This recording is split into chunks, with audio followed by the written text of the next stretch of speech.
Okay, gonna try something a little different here. I've been asked a lot about how I do replays and how I'm able to get through every team, every game, especially in Major League Baseball. I mean, we're talking 2,430 games, for example, of a 30-team league.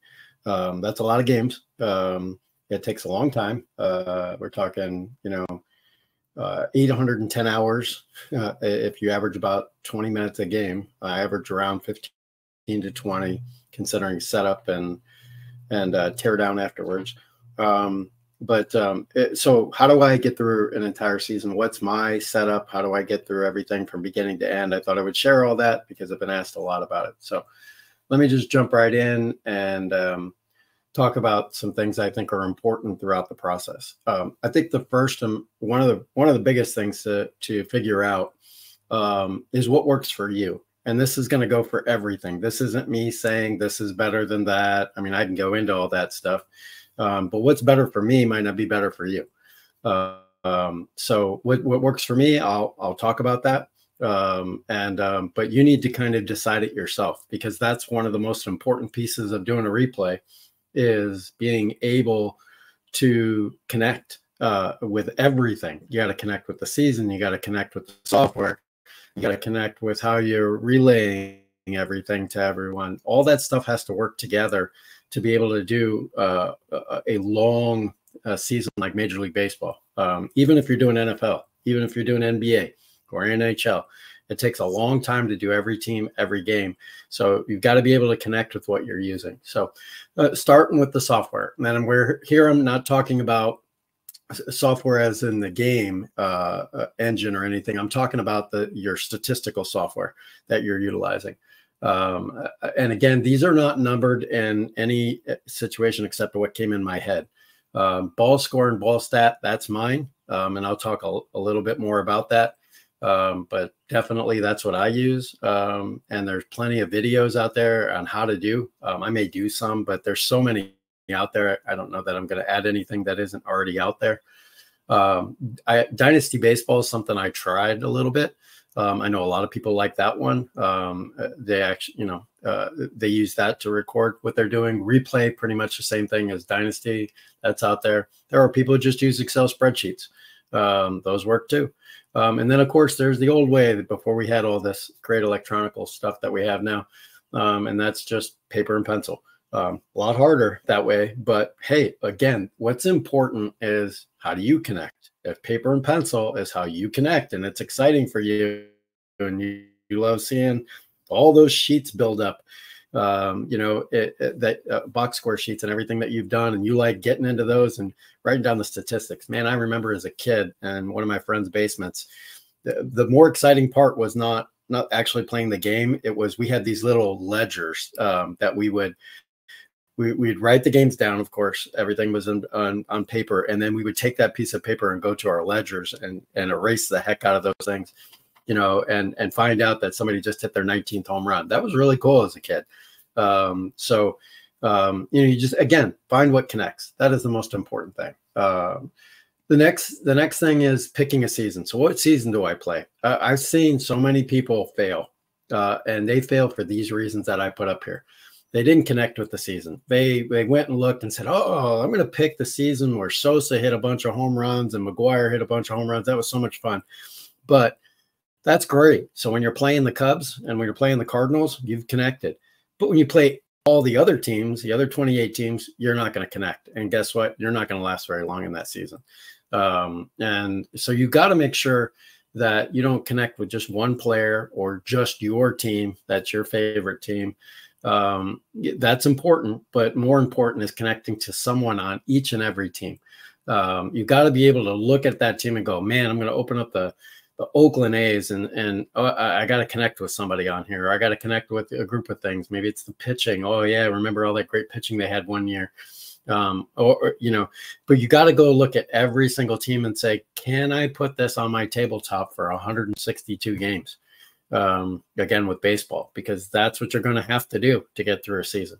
So it's really important to find something that you're excited to do and that you connect with it. not just who won the World Series, because you might as well just do a replay of the playoffs. If you're going to do an entire season, 162 games, got to connect with someone or that entire team, for instance. So for me, like right now, I've completed a 1986 team or replay. And that was the year after I graduated high school. I was just in the military, and I watched a lot of baseball that year. And so I really connected like with every team. It was easy to connect with every team. It took me about a year and a half to do the replay. But I got through that with a couple of stalls. But I got through it because I connected with every team. Now I'm in 1977. And when I talked earlier about how I was in my friend's basement, we were doing all that hand stuff, that was the season. So I connect with that season overall because the memories that every team brings me from that season. So I can pull out. I just had the Rangers and the A's on my tabletop, a couple of not very good teams from 1977, but I was into the entire series, 4-game series. You got to play, there was a Wednesday doubleheader, and you got to connect. It was one of Mike Norris's first years, so that was a little. Rick Langford was on the team. That A's lineup is as boring as it gets in there, but it's still. I just remember handwriting that stuff from those teams and those guys. So it works for me. I connect. Again, most important thing is to connect. Next is to pick your vendor that you're going to use to actually play out the games. And I put a bunch up on here, and I know there's a lot more, and people are going to say, what about this one? What about this one? These are all the ones that I have tried lately. I still have a ton more that I've done. And I think it's important to constantly check to see what's out there. I'm me personally, big payoff pitch guy. I love payoff pitch. It just, because I do replays, it really works for me. But for me to continue to make sure that payoff pitch is the right game for me, I have to try out others. That's what works for me. So I occasionally drop, some money in, grab a new game and kind of play out something for fun, just to see, is there something else that maybe I'm connecting with more? I mean, lately I've tried season ticket baseball. It was a little bit of fun. Wasn't real big into how the cards were, because you have to PDF them and print them out yourself. That took a long time. I ended up spending more money doing the PDF and print than I actually did just buying, even from like APA. It was really expensive. So for me, I just didn't connect with the game as much as I had hoped. I like the game engine. I like how it played out, but I don't like the cards. They don't work for me. That's what's important to me, is having those cards. And they just didn't beat payoff pitch in that piece for me. So didn't work. Not to say I don't like season ticket baseball, not to say that I won't play season ticket baseball again. I'm quite sure I will. I liked it. But it's just not something I'm probably going to play an entire season with. Others that are out there, I mean, Strat's out there. My big problem with Strat is they don't card every player, so you can't do replays with that. You can't do as played replays, which I'm going to get into, which is all I do. I need every player. Some guy put up something earlier going, on one of the Facebook groups. The guy had like 1/3 of an inning pitched and gave up 7 hits, blah, blah, blah. And another guy goes, why'd they even card him? Well, they card him for guys like me, because I need him. I need him for that game in Cleveland in late July, because I'm gonna probably throw him in that game and let him pitch. Without that card, it's an empty replay for me. Other games that are out there, APA's really good. I've done some replays with APA. I did 1983 with APA. APA's a great game. I've had some problems lately with the vendor. They don't answer emails, which I don't understand. Sent me a bad shipment on a football, sent me somebody else's cards. But they fixed it. I sent 3 different emails and they finally fixed it. Never responded to any of my emails asking them to fix it. But they did fix it. So that's important. But as a vendor, there's a lot of people complaining about them. I'm getting a little worried. Do I want to drop all that money? And APA by far is the most expensive vendor. Do you want to drop all that money into another season and not know if you're going to get the right product, and then not know if something's wrong? Are they going to fix it? Again, they did. They fixed it. But I'm losing confidence in them. And I have spent more money on APA than any other game that I have. I easily probably dropped, I don't know, $2,000 in APBA. I have maybe 15 seasons of APBA. So I'm not coming from somebody who just bitches and moans about APBA. They used to be my favorite by far. But now APBA and Strat were the only thing on the market for quite a while. I know there was like a couple other small games out there. But those were the two major players on the market, but they found themselves in a lot of competition now. So they're going to have to pick up their game as far as I'm concerned when it comes to customer service and things. But again, another great thing about APBA is they card every player. That's why I started with them over Strat. Strat was something I did as a kid. Love Strat. It's hard to get away from that because I played it so much as a kid. That's what we played in that basement was Strat. So I love Strat. I love Strat hockey, especially. And Strat football is really good too. Again, I just wish they'd card every player, but they don't. Replay baseball is something I always seem to keep coming back to. I like it. I like the engine. I like how it works. It's probably going to be the next thing I jump into to do a replay, just to try it out. See if I can get there an entire year replay on replay. I like it. Again, payoff pitch, by far the best. And I'll get into why. To me, it just flies through. I'm able to I don't need to go through 16 different checks to get a ground ball to shortstop, and I get that like a lot of people they want the pitch. They want it to go off the pitcher's card. They want it to go off the batter's card. They want to look at the fielder's card. They want to look at what's the stadium like and all that. And all that's there for you and payoff pitch. But I don't want to do that in every single at bat when I'm trying to do a replay. I want all those things to be considered, and they are in this game. I just don't want it in every at bat. And I've played a couple of games lately where it took as I kind of thought through my head, it was like 5 checks to get a ground ball to shortstop. And payoff pitch, I flip a fast action card and I'm done. And it's not that I flip a fast action card and then I have to look at 16 things. I basically look at one thing, and and the at-bat's over. And the statistics are good. I'm not looking for perfect, and I'm not going to get into this whole thing about statistical accuracy. If you're doing it, in my mind, if I'm doing a replay, I want to have some different things. I just had Ray Burris in my 1977 season. I'm in just about to hit July. He hit his 3rd home run. He hit 1 in his entire career and over 500 plate appearances. And that was in 1977. But I just think it's awesome that he's hit 3 in my replay. I know there's some guys like, I have to hit the first one. That's a fly out to left field. No, I don't play like that. I want to create my own memories. I want to create my own statistics. No, I don't want a guy to hit 50 home runs when he only hit 10 that year. Yeah, that's not realistic. But a pitcher hitting 3 home runs, it's just a story. And I like it. And again, connecting. I connect with it. It works for me. Other games, Status Pro was something I loved as a kid. I know there's a new version out. I've tried it. Again, it's in that same world of you got to get the PDF, print it out, print out your own cards. And I don't know, it loses something for me there. But I do like Status Pro. I tried the new advanced game. I couldn't connect with it really well. I still like the old version. That works for me. But it's something I might go back to. Dynasty League, which is the old pennant. That's a really good game too. I like that one. Might go back to that one eventually. I already talked about season ticket baseball. And then the last one, the really small thing I got there, the inside pitch. I just picked that up. That's the one where I felt like I had to go through 6, 7 different things just to get a ground out. It seemed to me, again, this is for me, that fielding was taken into consideration too much. And so I get errors out of payoff pitch and other games that I play, and statistical accuracy, again, fairly close.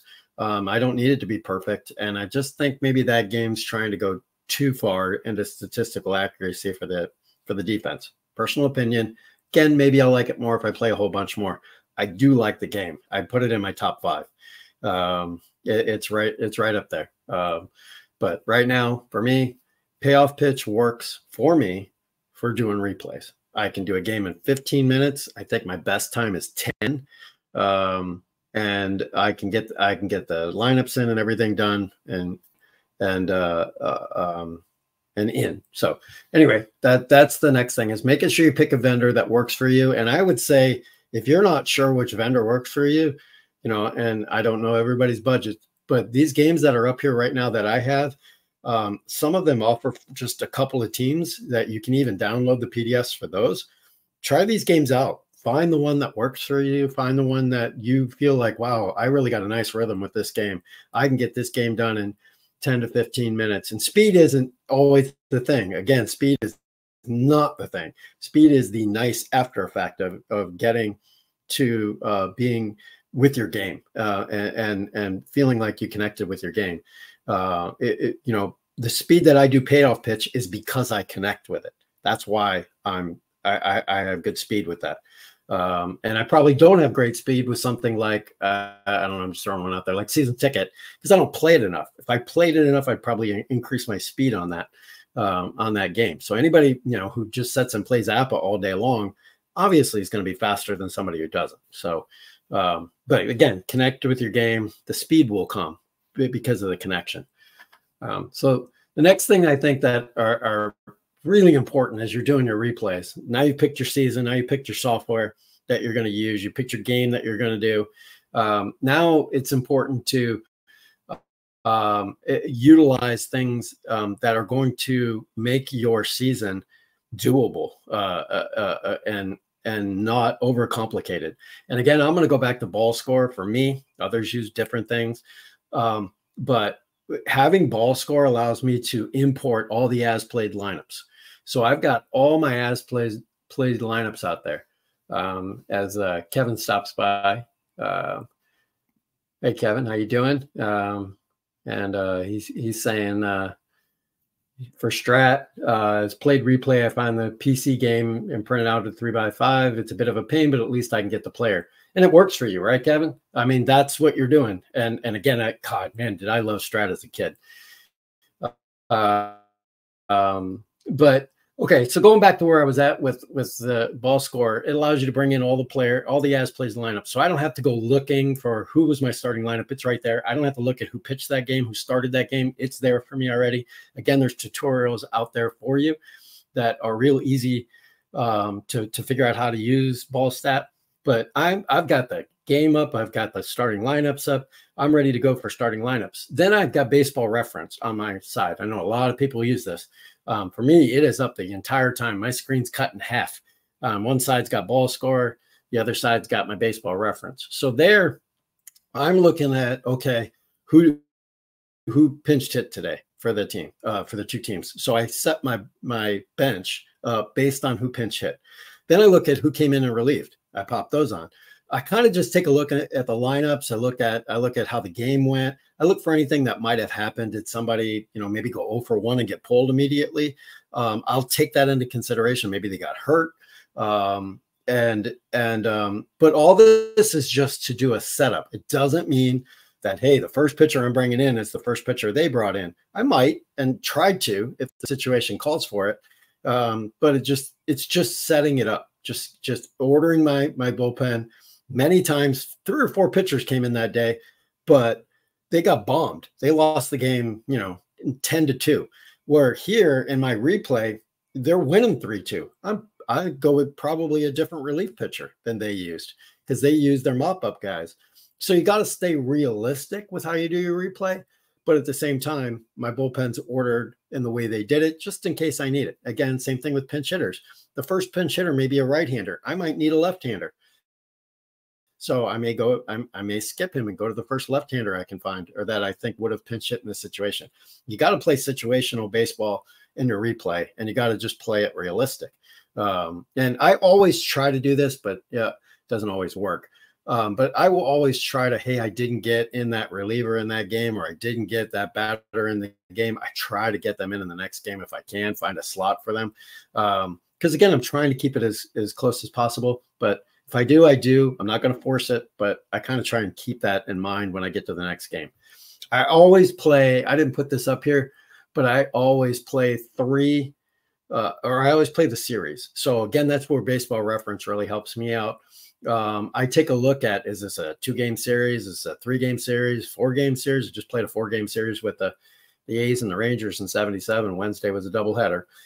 So I look at that. And so, and that helps because you're not resetting your table constantly. So I got 4-game series. Okay, let's set the pitching rotation, and play the entire series out. And now I can play those 4 games. Those 2 teams are done. Boom. Let's grab the next one. So I always try to play series. I don't play 1 game at a time or 1 day at a time. I play series at a time. And that, for me, again, that works. So looking at the next one, next slide coming up here. So sorry, I want to take the comments off there. Okay. So next up, looking at communicating your replay. How do I communicate my replay? It's important to, for me to communicate it, because I'm playing just for me, which is the most important thing, is to play for yourself. But I'm sorry, I got to get this off the screen. I don't know why they keep coming up. I can't seem to get them off the screen. What's around here? But anyway, it's you got to communicate your replay. That's where I was at. Sorry. For me, I need to communicate my replay. I am playing for just me, and that is one of the most important things. You got to play for yourself. But I enjoy talking to other people and sharing my replays, and that's why I have my own Facebook group, where we have all the box scores up. And I share those box scores every single game. I created my own because people were complaining in other groups that I was in. Oh, I can't read anything else about baseball. This game, it's getting flooded with this guy's replay box scores. So that's why I created my own, and invite anybody who wants to go in there and drop their box scores in. We're just a bunch of guys who love watching box scores. I think we're well over 200 people now. We just like to see other people's replays. It doesn't have to be the box score. You can just do a quick wrap up of the game you just played. So I use Facebook to do that. I know some people utilize Delphi forums. That's something that they like to do replays. I struggle with that. That doesn't, again, this is going to go back to connecting. I don't connect with that well. I don't know what that is. Maybe, I guess part of my head goes, that's stuff that happened. We used those back in the 90s. And it just feels like Facebook is easier to use for me than Delphi, but I know a lot of people love those. And then of course there's YouTube, and the ability to get on YouTube and, do replays. I've done a couple, not my wheelhouse yet, might do more, but it slows down my replay, because, I just did one, I think it was yesterday, and it took 45 minutes to do a replay. Because first of all, I did it slow because I was trying to do a little bit of an instructional video on payoff pitch, but it's going to slow you down to do the replay. But it's a little more exciting too when things happen, and especially if people stop by and watch it. So being able to communicate your replay in a way that excites you and motivates you to keep replaying. And when you hear people respond and talk to, a game or they connect, I don't know how many stories I've seen. Hey, so-and-so I went to high school with, it was in your box score, or man, that was my favorite team. And that stuff motivates me to keep playing. And so you have to find what motivates you, in your communication with others, when you're sending out your replay. Next. So what are the what are the keys to completing a replay? Because my gosh, it takes forever to do replays, and it's probably the thing you hear the most. I started, couldn't finish it. I got through X amount of games, couldn't finish it. It's happened to me. It happens to everybody. I think it's really tough to do an entire replay. Again, we're talking about 800 hours of time on your desktop for one game, one season. It's tough. It's tough to do. It's not for everyone. And so if you're going to embark on it, here's some things that I think make sense. Again, I'm going to go back to picking a season you connect to, picking software that works for replays. I think is really important. And picking a game that works for replays. Now, this is going to maybe be a little different than, look, Apple might be your favorite game. I'm just picking on Apple here because I, again, did a full replay with Apple. Apple works for me. Apple might be your game, but you might decide for yourself that, man, I just don't know that I can do that as a replay game. It's not quick enough for me. I don't flow through it as fast as I'd like. But this other game that's maybe my second favorite, man, I can play those games like the bam, bam, bam, and I have just as much fun with it. That's the game you need to utilize for your replay. So you got to make sure that I'm going to pick on one that I love, but play games. They are a strategy-based games. And I have, gosh, man, I think I have every one of their games. Love them. But it's a strategy-based game. And I have not been able to connect with it to do replays. I've been able to connect with it to do tournaments, to just do playoffs, do one-off games that might be fun to play. But I tried to do a replay, and I think I lasted 5 days with it. It just didn't connect for me to work in a replay. So even though I may love the game, trying to do it for a replay just didn't work. So make sure you do that. I know this is going to sound crazy, but quit early. Because if you're early on going, man, I got to play the Giants and the Padres, and I'm already not into this. You're never going to make the end. No way. Just give up. Don't force it. Start something else. Start another one. Try a different one. Try a different game. Try a different season. Try a different sport. Just be honest with yourself immediately. I don't know how any of you guys who follow my box scores know that I've started replays and came back out, I don't know, 15, 20 games in and said, nope, not connecting. I'm not connecting. And some of the guys in the group were like, oh man, because they were getting into it. But I just couldn't get into it. So just be honest with yourself, because I'm telling you, you're not going to push through it if you're in April and you're not connecting with it. You're not going to push through and make it all the way to October in baseball. So just quit early, be honest with yourself. And until you find something that all of a sudden you're in May, that's when you know you have a good shot at completing the replay, because you're looking up at the schedule and you're in May. You're like, holy crap, I'm doing really well. I'm really into this. So that's an important thing. Taking breaks. My 77 season, I think I've taken at least 2 or 3 breaks already, where I took maybe a couple weeks break because I wanted to try out new games that were coming out. And so I think that's important. I'm actually even running a 1983 NFL season replay with a company called 49 Quick Decks, which I absolutely love their games. Excited to get their hockey in soon. So I think taking healthy breaks and trying something else for a week or two on your tabletop, again, works for me. I've learned to just take a break, but tell yourself you're breaking. And the way I do that is I don't shelf the game I'm playing my replay. So I had, let's take my 77 season, for instance. I took the break on it, and I left all my payoff pitch cards on my desktop. All the teams they were all sitting there right there. It did not put them in their container and put them away up on a shelf. Because if I do that, you put somebody up on the shelf, that's where they stay.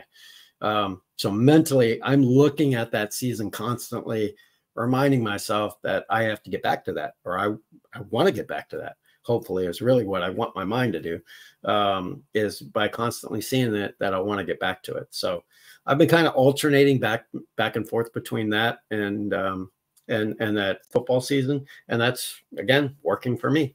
So take breaks. You're probably not going to power through an entire season without some breaks and grabbing some other things. Doesn't mean you're cheating on your season.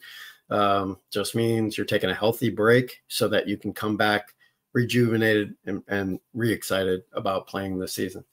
And again, play for you. That's my last item on there. I think it's really important to play for you. It's you got to find something in it that excites you, and find storylines, find statistical things that are happening. Look for and something I love about my season with, or I'm sorry, with my vendor, the vendor that I use for statistical keeping, it really has some great reports and show current hitting streaks and things like that. And so I can get into that storyline. Yeah, I think there are a lot of good things that help if you just stop once in a while and just take a look at your season and look at the reports that are going on and help create some storylines. I think are really important. So that's for me how I do replays, how I get through them. I'd love to hear how others get through theirs, if they get through them, or even more so if you don't. Why don't you? What's stopping you through getting through replays? What frustrates you during the process? And sharing is how we all get through this stuff. So good luck to everybody, and I will talk to you later.